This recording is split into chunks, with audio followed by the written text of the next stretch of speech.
যে বাড়িতে কাজ সেই বাড়িতেই চুরি। দিনের পর দিন চুরি করে যাচ্ছিলেন, শেষ পর্যন্ত ধরা পড়তেই হলো। ঘটনা রাজধানীর ভাটি অভয়নগর ইন্দ্রনীল নন্দীর বাড়িতে। ধৃত মহিলার নাম যমুনা ভট্টাচার্যী। এনসিসি থানার পুলিশ তাকে আটক করে জিজ্ঞাসাবাদ চালিয়েছে।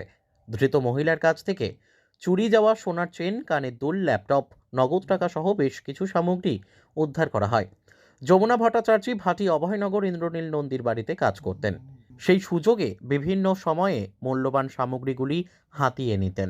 গতকালকে ইন্দ্রনীল নন্দী নাম ভাটি অভয়নগর বাড়ি ডক্টর ইন্দ্রনীল নন্দী উনি আমাদের কাছে একটা অভিযোগ করেন যে ওনার বাড়ি থেকে গত সেপ্টেম্বর মাস থেকে বিভিন্ন সময়ে গোল্ডেন অর্নামেন্টস, টাকা পয়সা, বিভিন্ন হাউসহোল্ড আর্টিকেলস চুরি হয়ে যাচ্ছে। তো ওনার সন্দেহ ওনার হাউসমেট যমুনা ভট্টাচার্যী, ওনার অভিযোগ সন্দেহ হয়তো বা উনি যুক্ত থাকতে পারেন। সেই অনুযায়ী আমরা একটা অভিযোগ মূলে আমরা একটা মামলা গ্রহণ করে আমরা তদন্ত শুরু করি।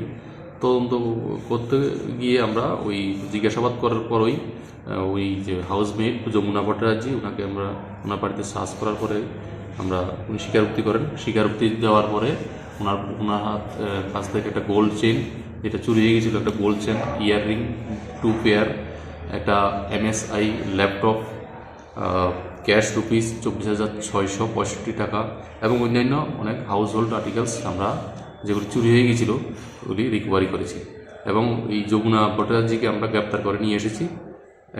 আজকে আমরা মাননীয় আদালতে ওনাকে সুপোর্ট করব। Bureau report, news daily Bharat.